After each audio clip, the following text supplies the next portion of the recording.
je dois vous avouer que ce matin, j'étais un petit peu fatigué.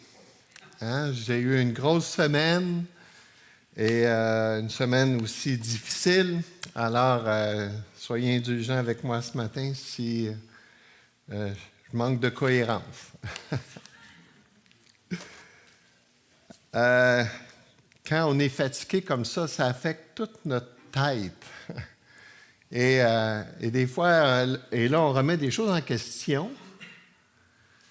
Et ce qu'on a besoin à ce moment-là, c'est juste dormir. C'est pas de faire des décisions. Autrement, on fait des mauvaises décisions, pas réfléchies, affectées par la fatigue. Donc, ce que j'ai besoin, ne vous inquiétez pas, ce que j'ai besoin, c'est de dormir. Une histoire nous rapporte, peut-être connaissez-vous ou n'avez jamais entendu parler de Martin Luther. Martin Luther a été à la source un des grands réformateurs qui s'est détaché de l'Église catholique parce qu'il était en désaccord sur ce qui était enseigné pour le salut. Il a confronté tout ce concept-là de gagner le ciel par ses œuvres, gagner le ciel par ce qu'on appelait, voyons, là je cherche le nom, là, les indulgences. Hein, pour ceux qui ne connaissent pas ma génération, on sait c'est quoi, hein, c'est de faire donner des offrandes et de faire des œuvres pour rester le moins longtemps possible dans le purgatoire. Et là, après, tu pouvais aller dans le ciel et il s'est opposé à ça et ça a été tout un grand personnage, mais qui aussi avait ses défis dans sa vie. Un bon matin, il se lève puis il descend à la cuisine et sa femme est habillée tout en noir. Alors, à cette époque-là, quand quelqu'un décédait autour de nous, on s'habillait en noir. Avez-vous dans le deuil, vous deux, là? Non. OK. Ça dépend de la culture. Et donc, c'était à l'époque la façon de faire. Et là, c'est pour ça qu'il demande à sa femme, y a-t-il quelqu'un de proche de nous qui est mort? Et sa femme de lui répondre, bien oui, Dieu. Dieu est mort. Parce qu'elle t'a regardé parler, découragé, Dieu est mort. Et ce que ça nous communique, c'est que on peut croire des choses, mais ça ne veut pas dire que ça se manifeste dans notre vie. On peut croire que Dieu existe, mais dans le fond, ça ne change pas de notre quotidien, ça ne change pas de notre regard sur la vie, ça ne change pas même notre mort. Notre mort, on croit que Dieu existe, mais devant la mort, on est en colère ou on a l'impression que c'est une punition. Pour certains chrétiens, Dieu a peu de place dans leur vie, puis ça se manifeste dans leur vie. Pour d'autres, ils attendent très peu de choses de Dieu. Ils croient que Dieu existe, mais... Et pour d'autres, ils voient que Dieu est si petit que tous les défis de la vie, encore une fois, ça ne change rien. Et c'est dans notre intimité, dans notre relation avec Dieu que, justement, ces choses vont changer dans notre quotidien. C'est dans notre relation avec Dieu que ça va changer notre perspective de notre vie. C'est dans notre relation avec Dieu que ça va changer notre regard de la vie. Et quand je vous disais tantôt, je suis fatigué, je lutte dans mes pensées.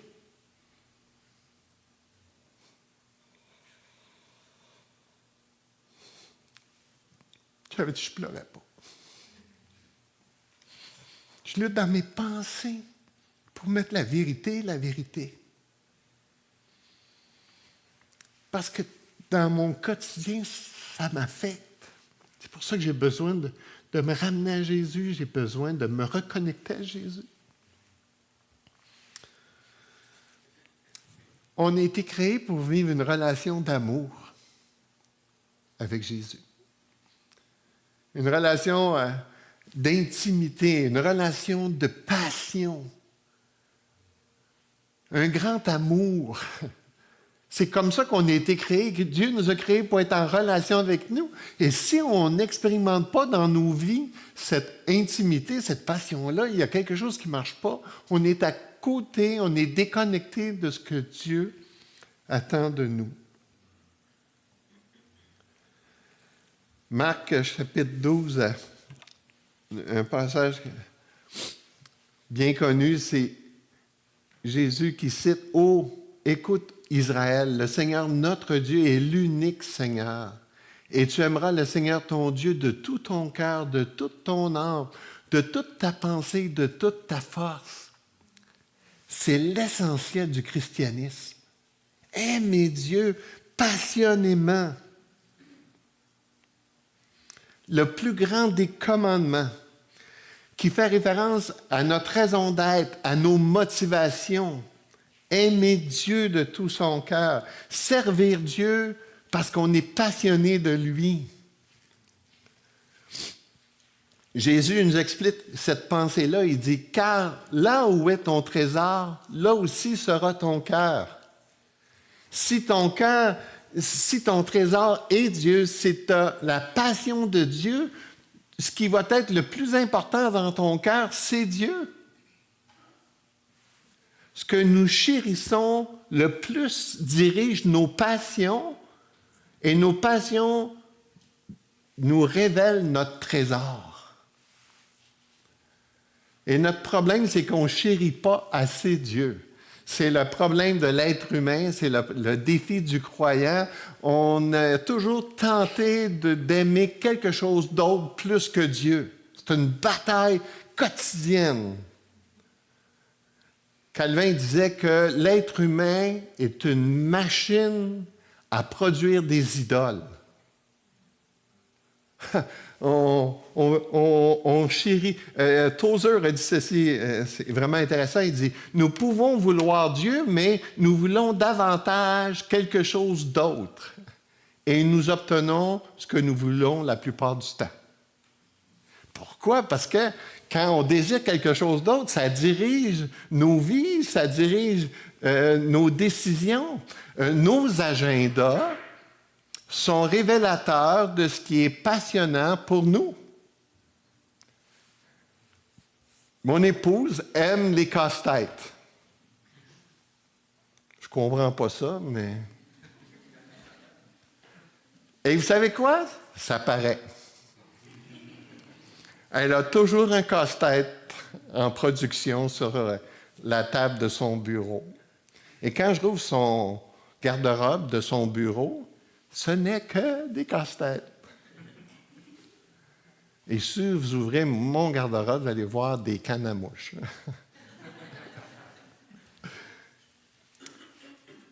Ce que Jésus nous enseigne, c'est qu'on a besoin d'être passionné de Dieu. Et notre passion de Dieu va se manifester dans nos vies.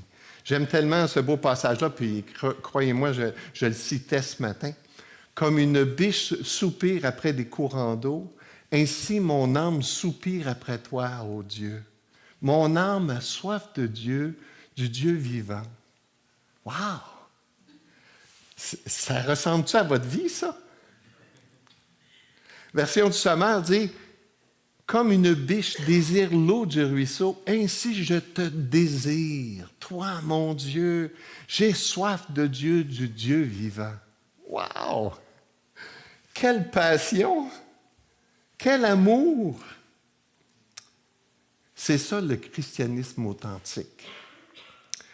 Depuis la chute, malheureusement, l'homme est passionné de beaucoup de choses, sauf de Dieu. On a faim et soif de d'autres choses. John Piper affirme que le plus grand ennemi de la faim et de la soif de Dieu sont les bénédictions de Dieu. Qu'est-ce qu'il veut dire par là? Il veut dire que Dieu nous bénit de tellement de façons dans nos vies. Il nous bénit dans les richesses, il nous bénit dans le matériel, il nous bénit dans les dons, il nous bénit dans les relations. Et tout ça, c'est des cadeaux de Dieu. Mais le problème, c'est qu'on s'attache plus au cadeau de Dieu que Dieu qui donne le cadeau. On est plus préoccupé par les bénédictions de Dieu que celui qui bénit. Et c'est pour ça que c'est tout un défi dans nos vies de recevoir. Et c'est parce que Dieu n'est pas contre les bénédictions, il nous les donne. C'est juste qu'il faut toujours se rappeler que c'est lui qui nous bénit au travers de ces bénédictions. Tu es béni par un frère, tu es béni par une sœur, tu es béni par un pasteur. Garde à l'esprit que c'est Dieu qui le fait au travers, ces gens-là. C'est Dieu qui nous donne parce qu'il nous aime.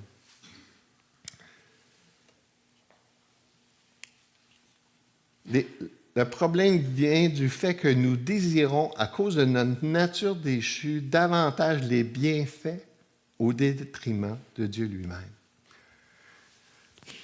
Cet enseignement-là, je l'ai enseigné l'année passée pour notre banquet, notre congrès, notre sommet annuel, dans lequel j'ai présenté une nouvelle vision. Puis le slogan de notre nouvelle vision, c'est « Plus de Jésus, plus de disciples, plus d'Église par le mouvement de l'Évangile ». On a découvert, en faisant une consultation auprès de 250 personnes de nos églises, on a découvert qu'il y a un facteur prédominant qui ressortait dans nos consultations, c'est qu'on a développé malheureusement avec les années une certaine tiédeur à l'égard de Dieu. Perdu notre passion de Dieu. Engagé dans des routines, engagé dans des traditions.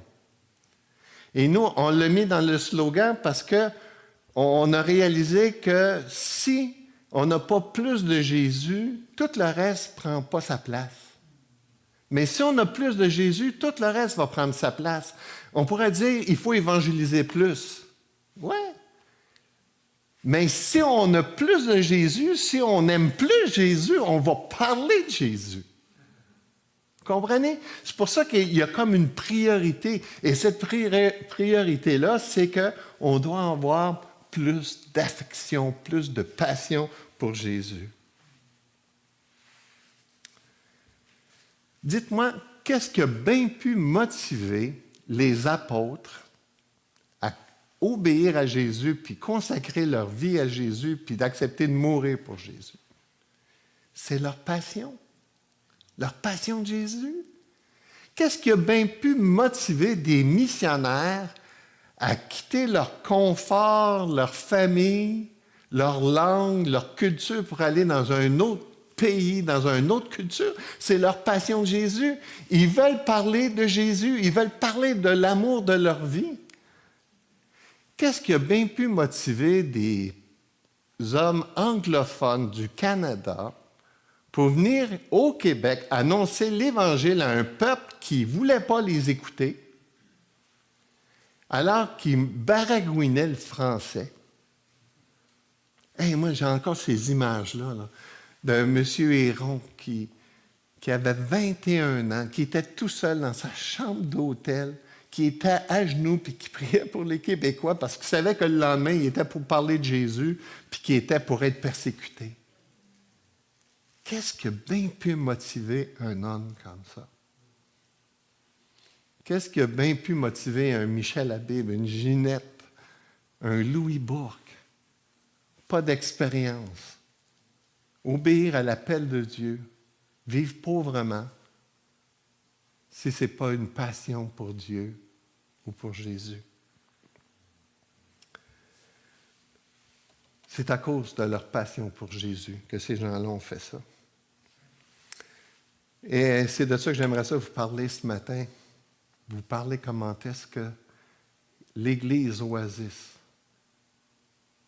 la belle Église Oasis, doit être plus passionnée de Jésus. Parce que si l'Église Oasis est passionnée de Jésus, tout le reste va prendre sa place. Nos priorités vont être à la bonne place. Et pour vous encourager, je vous invite à lire un passage qu'on connaît bien dans Apocalypse chapitre 2. Apocalypse chapitre 2, on va lire les versets 1 à 7, lettre à l'Église d'Éphèse, où Jésus met en garde l'Église d'Éphèse de ne pas déplacer ses priorités.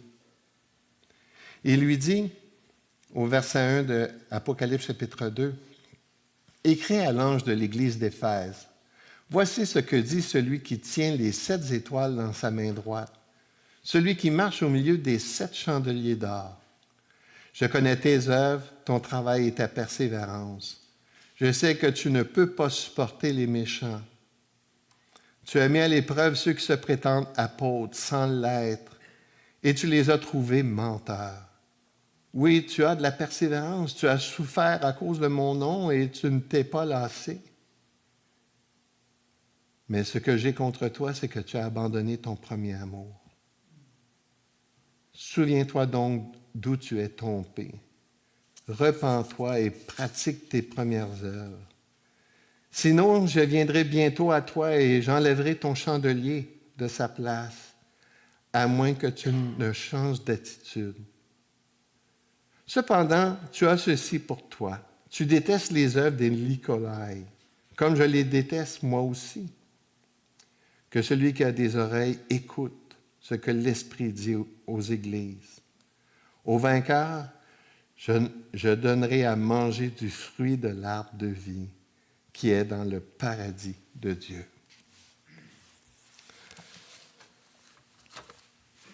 Traditionnellement, les chapitres 2 et 3, on les appelle les 7 lettres à l'Église. Mais en réalité, ça serait plus juste de dire les 7 messages aux Églises. Parce que Jésus est en train de donner un message à chacune d'elles. Et tout ça, c'est dirigé par une pensée qui est donnée au chapitre 1, verset 1, où c'est écrit « Révélation de Jésus-Christ ». Jésus-Christ qui se révèle à l'Église. Et là, ici, dans le chapitre 2, en particulier, il se révèle à l'Église d'Éphèse. On apprend de quelque chose sur Jésus-Christ dans l'Église d'Éphèse. Ces 7 églises, ces 7 messages, certains voient comme 7 épisodes ou 7 étapes dans l'histoire de l'Église. Honnêtement, c'est secondaire. Moi, je dirais que les 7 messages ici s'adressent à toutes les églises. Et même, on pourrait se poser la question, est-ce que Jésus ferait le même reproche à l'église Oasis ou encore un autre des reproches qui est donné à une autre des églises? Mais ça s'adresse à nous aussi.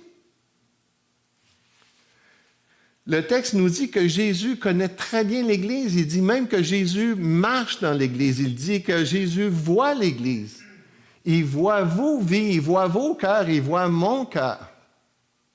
Et comme je vous disais tantôt, ce message-là, c'est pour moi aussi, là, parce que moi-même, je lutte dans ma vie avec des passions, avec des désirs, avec des intentions. Et Jésus les voit. Il voit que je ne suis pas toujours bien motivé. Il voit que je ne suis pas toujours... que j'ai des sentiments d'amertume, des sentiments de colère. Il le voit. Il n'y a rien qui lui échappe. Et là, il voit l'Église d'Éphèse, une Église qui a existé, une Église qui a eu des moments de gloire, mais une Église qui avait des choses à corriger, des choses qu'elle devait changer. Et c'est le message qu'il donne à cette Église dans ce passage. Il dit à cette Église plus de Jésus. Il dit à cette Église plus de passion pour Jésus. Mais il commence en faisant un bon pédagogue, il commence en donnant les qualités de l'Église. Il lui dit toutes les belles choses qu'elle fait, puis c'est un bon pédagogue. Hein? Comme parents, quand on veut corriger nos enfants, on a tendance à aller tout de suite sur ce qu'ils font de pas correct. Jésus ne fait pas ça. Il relève les belles choses de l'Église. Et la première chose qu'il fait, il dit que c'est une Église travaillante. Il reconnaît que cette Église-là était à l'œuvre. Il dit, « Je connais tes œuvres et ton travail. » L'Église d'Éphèse était une Église engagée dans l'œuvre de Dieu. Elle produisait des fruits évidents. On pouvait voir dans l'Église ministère d'évangélisation, école du dimanche, conférences. Une Église à l'œuvre. Leur foi était démontrée par leurs fruits. Donc, c'est une vraie Église. Une Église qui fait des choses pour Dieu. Non seulement c'est une Église qui est travaillante, c'est une Église persévérante. Il dit, je connais ta persévérance, que tu as de la persévérance, que tu as souffert à cause de mon nom, que tu ne t'es point lassé. Hey, c'est-tu merveilleux, ça? Une Église qui ne lâche pas, des chrétiens qui continuent, qui ne lancent pas la serviette. Hey, ça, c'est vraiment édifiant. Hey, elle a fait face à la persécution. Elle a souffert à cause du nom de Jésus. Elle a subi les influences diaboliques, mais elle a tenu le coup. Elle a continué. Troisièmement, c'est une Église qui protège la vérité. Jésus fait l'éloge de sa doctrine. Il dit, « Hey, je sais que tu ne peux pas supporter les méchants, que tu as éprouvé ceux qui se disent apôtres et qui ne le sont pas, que tu les as trouvés menteurs, que tu hais les œuvres des Nicolai, œuvres que je hais aussi. » Wow! Une Église, là, tu sais, hey, ça accroche. Elle n'est pas juste ça coche, elle défend là, la vérité. Là. Wow! Elle était capable de voir les fausses doctrines qui étaient en vogue là, à cette époque-là, les influences sur l'Église. Elle était vigilante. C'est tout un modèle d'Église. Finalement, on pourrait dire que l'Église d'Éphèse, c'est une bonne Église baptiste. Êtes-vous d'accord avec ça?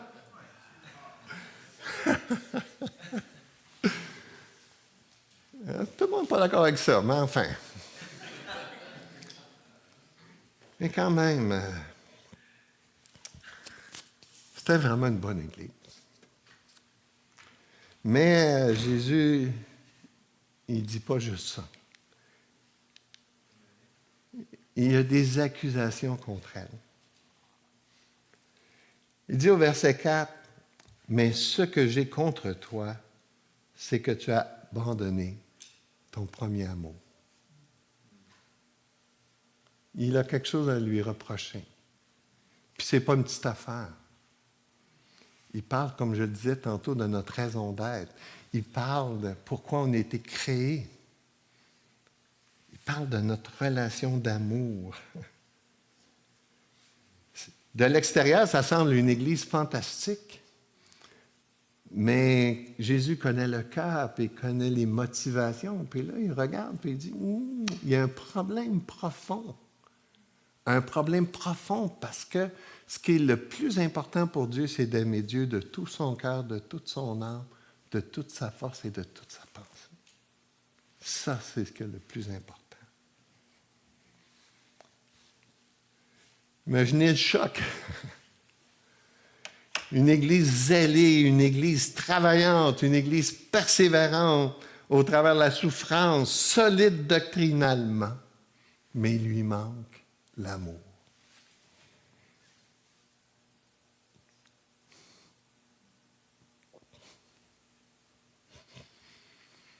Mais de quel amour il fait référence?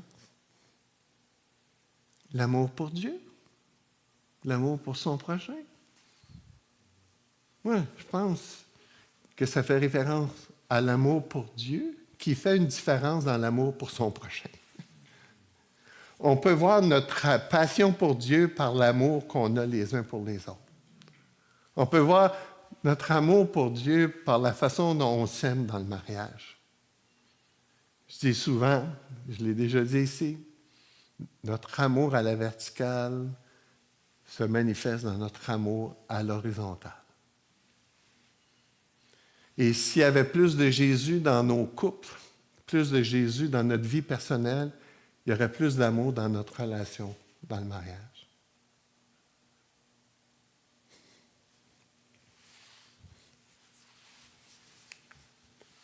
Et c'était le problème de l'Église d'Éphèse.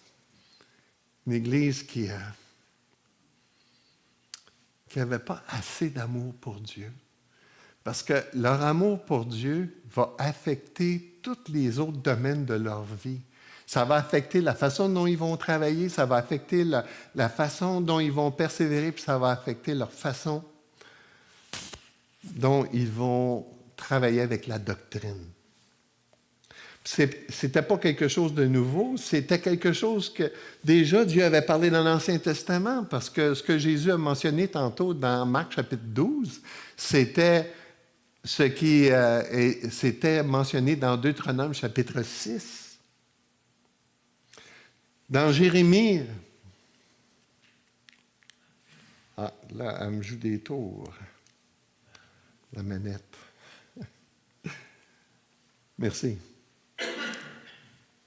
Va, je pense que ça se peut que ce soit la batterie. Va et crie aux oreilles de Jérusalem, ainsi parle l'Éternel. Je me souviens de ton amour lorsque tu étais jeune, de ton affection lorsque tu étais fiancé. Quand tu me suivais au désert, dans une terre inculte, Israël était consacré à l'Éternel. Il était les prémices de son revenu. Tous ceux qui en mangeaient se rendaient coupables. Clic. Et le malheur fondait sur eux, dit l'Éternel. Écoutez la parole de l'Éternel, maison de Jacob, et vous, toute famille de la maison d'Israël. Ainsi parle l'Éternel. Quelle iniquité vos pères ont-ils trouvé en moi pour s'éloigner de moi et pour aller auprès des choses de néant et n'être eux-mêmes que néant? Il pose la question, pourquoi avez-vous abandonné votre amour pour moi? L'amour pour Dieu est la meilleure motivation pour vivre et pour servir Dieu. Sans cet amour-là, nos vies, nos œuvres deviennent à quelque part une offense pour Dieu. Le manque d'amour était le problème majeur des Corinthiens et ce n'est pas pour rien qu'il y a un chapitre complet qui parle de l'amour. Notre amour pour Dieu est la réponse logique attendue à l'amour de Dieu pour nous, comme on a dans Romains chapitre 12, verset 1. Clic. Je vous exhorte donc, je pense que c'est vraiment la batterie est à terre. Je vous exhorte donc, frères, par les compassions de Dieu, à offrir vos corps comme un sacrifice vivant, saint, agréable à Dieu, ce qui sera de votre part un culte raisonnable. Il dit, à cause de les compassions de Dieu, quand tu comprends l'amour de Dieu, ta réponse, c'est quoi? Offrir ta vie comme un sacrifice vivant, saint, agréable à Dieu, ce qui sera de votre part un culte raisonnable. Wow! C'est une réponse, une conséquence de l'amour de Dieu.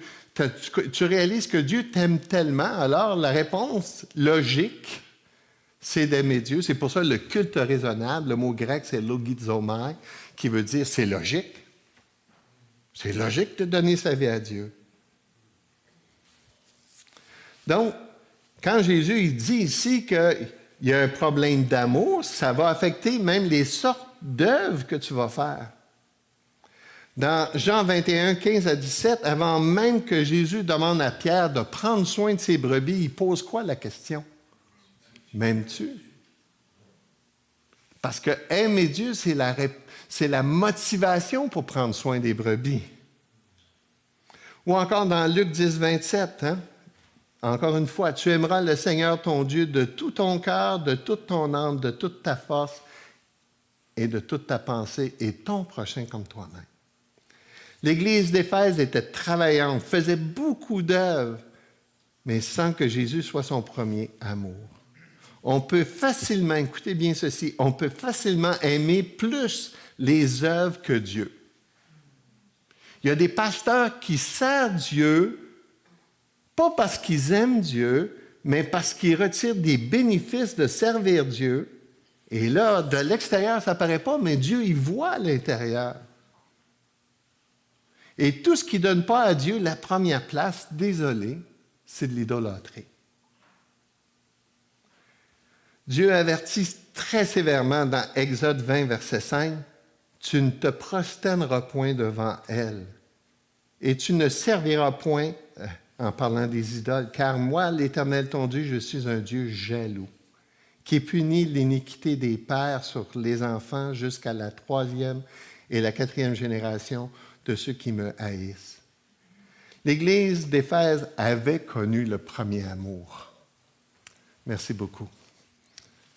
Elle avait déjà été en amour avec Dieu parce que ce que Jésus lui dit, il dit, tu as abandonné ton premier amour. Tu l'as abandonné, donc tu l'avais déjà eu. Ils avaient déjà eu le goût d'être connectés à Dieu, d'entendre Dieu parler, d'être proche de Dieu. Wow! C'est quelque chose de fort, là. Tu sais, quand tu aimes Dieu, là, tu sais, puis comme je vous disais tantôt, qu'est-ce qui a bien pu me motiver, moi, il y a 40 ans, à obéir à l'appel de Dieu? C'était irrésistible. Puis là, d'un coup, aujourd'hui, je suis là, puis peut-être que je suis trop fatigué. Peut-être que là, je ferais d'autres choses de ma vie. C'est arrivé quelques fois, particulièrement le lundi matin. C'était une église travaillante, sans l'amour de Dieu. Deuxièmement, une église persévérante. Une église qui continuait, mais comment une église peut continuer à exister sans amour pour Jésus? Moi, je vais vous le dire, les traditions. Ils se rencontraient tous les semaines. Ils se voyaient, il y avait leur rituel. Ils continuaient, mais c'était pas motivé par l'amour pour Dieu. C'est comme le mariage. La volonté de Dieu, ce n'est pas qu'on reste marié 10, 20, 40, 50 ans avec Dieu. C'est pas ça la volonté de Dieu. La volonté de Dieu, c'est qu'on reste marié 10, 20, 50 ans de plus en plus amoureux. C'est ça le plan de Dieu. C'est pas l'idée, on a fait 50 ans. 50 ans, je l'ai supporté. 50 ans, je l'ai enduré. Pensez-vous que les enfants voient ça? Oh.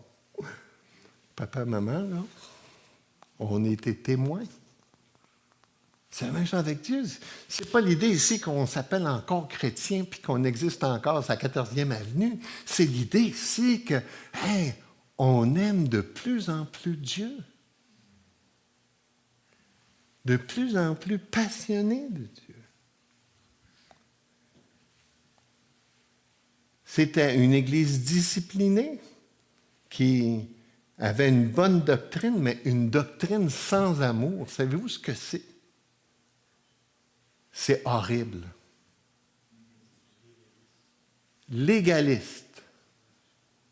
Froide. La doctrine est bonne. Fidèle à la Bible. Mais la discipline dans l'Église, c'est pas juste de préserver la doctrine. Jésus dit dans Matthieu 18 que c'est gagner ton frère. C'est ça le plan de Dieu. C'est que, oui, on veut préserver la doctrine, la vérité, mais jamais au détriment de l'amour. C'est la vérité dans l'amour dans la vérité. Une église instruite sans amour, c'est une église froide. Une église en amour sans instruction, c'est une église immature. Au nom de l'amour, on a déjà accepté un paquet de choses terribles. Donc, ce n'est pas juste l'amour, là. Ils aiment Jésus. De quel Jésus on parle, là? La doctrine, c'est important, mais pas au détriment de l'amour.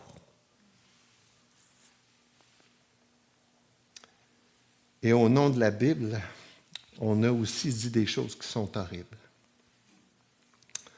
Alors, les recommandations de Jésus, après avoir fait le diagnostic, là, il nous donne maintenant ses recommandations. Il lui dit, « Souviens-toi où tu es tombé. » Qu'est-ce qui s'est passé dans ta vie, dans la vie de l'Église, qui a changé, que tu as perdu ton amour, ton premier amour? Qu'est-ce qui t'a refroidi? Et là, dans nos vies, il peut y avoir toutes sortes de situations. Des blessures avec les croyants, des blessures dans l'Église, des blessures dans la vie, on est déçu de Dieu. Pourquoi Dieu t'a permis ça? Pourquoi je suis malade? Pourquoi je suis handicapé? Pourquoi j'ai perdu mon conjoint? Pourquoi j'ai eu ce terrible accident? Est-ce que c'est une idole que tu as dans ta vie qui t'a empêché de continuer d'aimer Dieu ainsi? Jésus rappelle à l'Église les moments, les grands amours qu'ils ont eus ensemble. Souviens-toi. Certains auteurs pensent que ça fait référence ici, le premier amour, à l'amour de la conversion. L'amour, tu sais, puis aussi, on peut l'associer aux fréquentations. Tu sais, quand tu commences à te fréquenter, là, si c'était pas comme ça, vous étiez dans le trouble. Mais, tu sais, que tu t'aimes, là, que c'est comment quand tu te fréquentes, là? Tu as juste le goût de t'appeler. Tu as juste le goût de te voir. Tu as juste le goût d'être collé. Et quand on se convertit, c'est ça qui se passe. C'est pas ça qui est arrivé. Vous êtes dans le trouble. Moi, je m'en souviens. Quand j'ai compris la grâce. C'était que j'ai fait, j'ai broyé. C'était irrésistible. Tu sais? Alors, Jésus, il dit sa prescription. Repens-toi. Repens-toi. Reconnais où tu es tombé, puis repens-toi. Change de situation. La repentance, c'est l'idée de réfléchir, puis ensuite agir, changer d'avis, regretter. Le mot est utilisé à plusieurs reprises dans l'Apocalypse. Sur 12 utilisations dans l'Apocalypse, 8 fois seulement dans les lettres aux 7 églises. Et la repentance, ce n'est pas un geste accompli une fois pour toutes. Comme j'aime dire, c'est une direction, une décision qu'on prend tous les jours. Le réveil, c'est une décision quotidienne qu'on prend.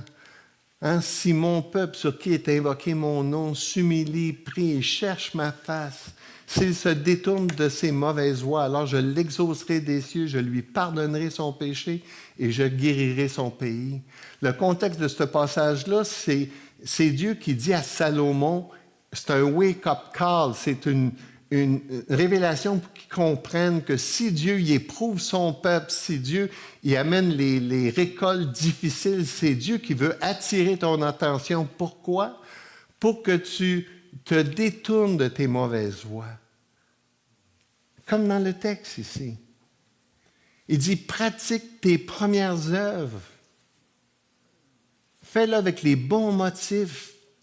Ne détache jamais ta vie, les activités de ta vie, de ton amour pour Dieu.